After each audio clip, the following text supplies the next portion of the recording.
Hello, my name is Susan Stryker, and today I'd like to show you how to make a bound book using no glue at all.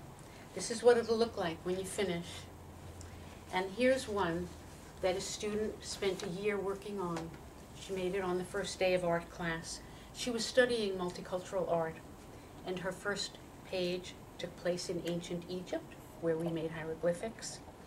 She created her own art because she was from Argentina and wanted to show us something about her own country. And here we have the Day of the Dead in Mexico.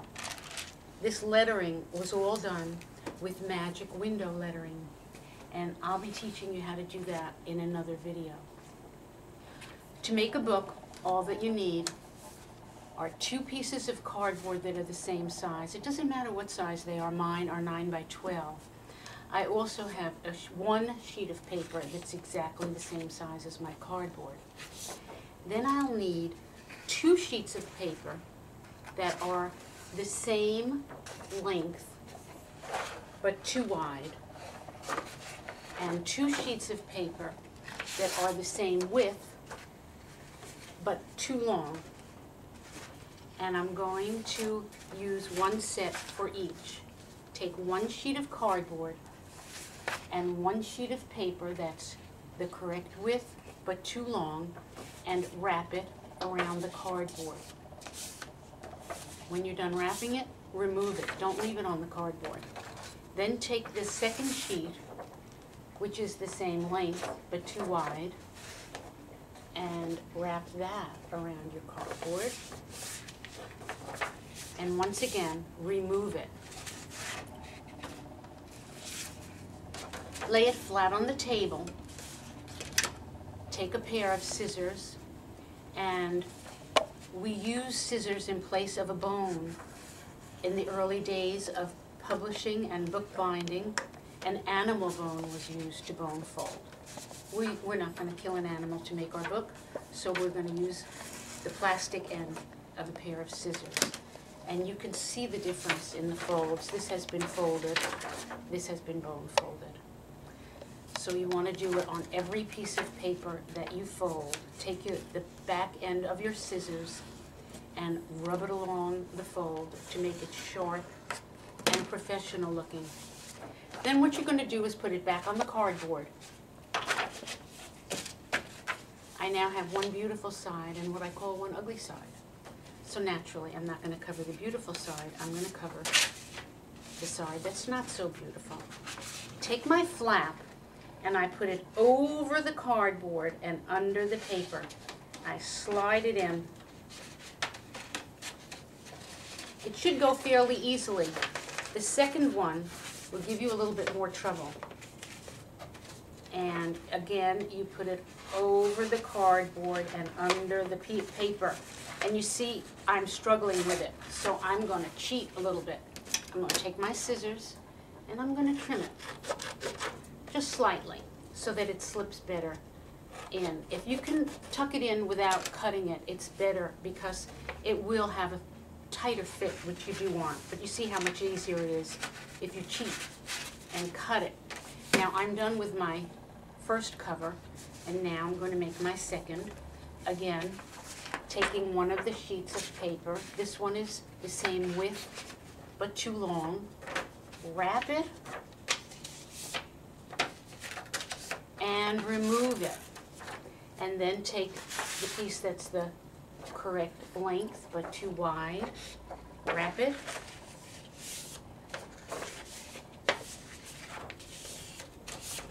And remove it. Set your cardboard aside and do your bone folding.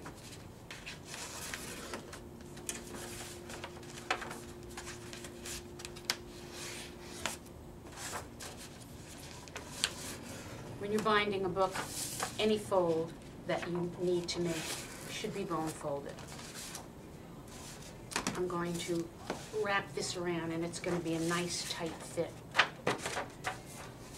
Okay, cover the ugly side, not the beautiful side.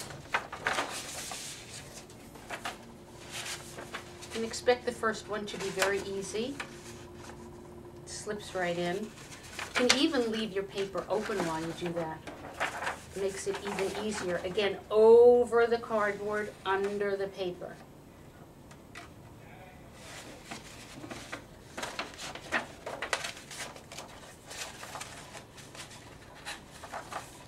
That's a nice fit. Let's see how we're doing here.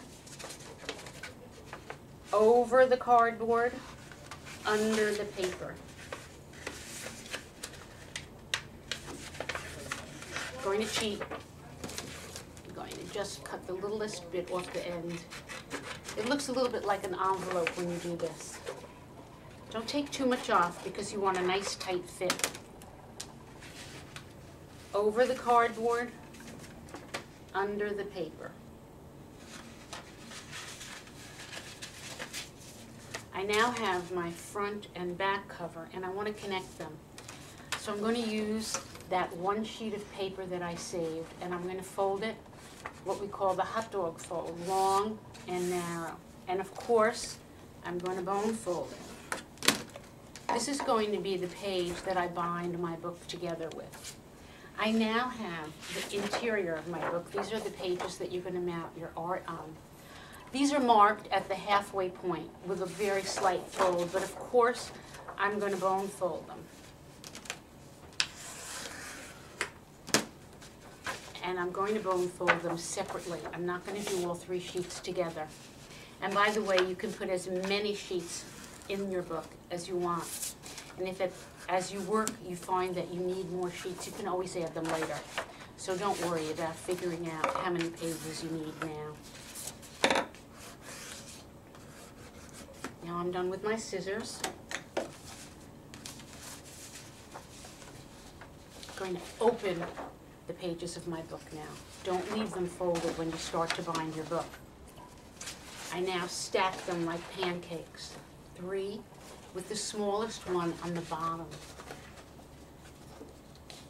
Okay, going to put them through the long arm stapler and try to line the edge of the stapler up exactly with the fold. Don't bang on your stapler, press down hard.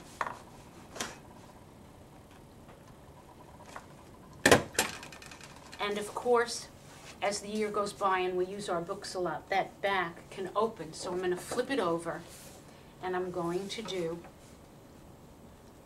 2 on the back as well as the 2 or 3 on the front.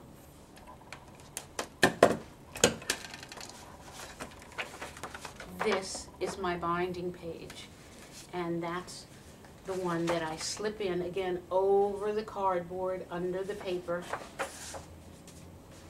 over the cardboard, under the paper, and again, over the cardboard, under the paper.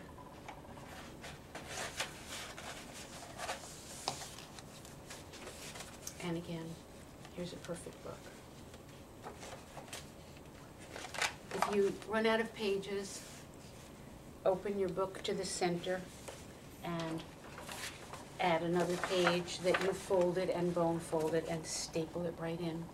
You can also, if that doesn't work for you, turn to the very back page and staple it here. And you can do that as many times as you need to. Enjoy bookbinding.